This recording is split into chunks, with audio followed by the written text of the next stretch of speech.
Bismillahirrahmanirrahim. Assalamualaikum warahmatullahi wabarakatuh. Bersama kami di channel Indonesia Merdeka Belajar. Pada seri pembelajaran Excel kali ini kami akan menjelaskan cara memberikan satuan otomatis pada tabel Excel ya. Misalkan pada kolom satuan ini, kuantitas ini, kita ingin memberikan misalkan 45 buah ya. Nah, ini akan error ya. Jadi caranya agar muncul secara otomatis, maka kita blok. Jadi saya hapus dulu ini. Kemudian kita blok. Selanjutnya kita pilih klik kanan.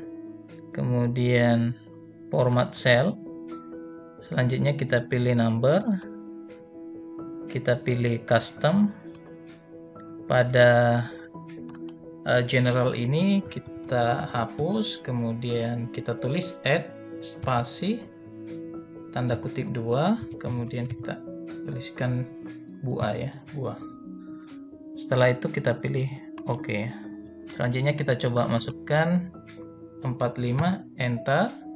Misalkan 9, enter.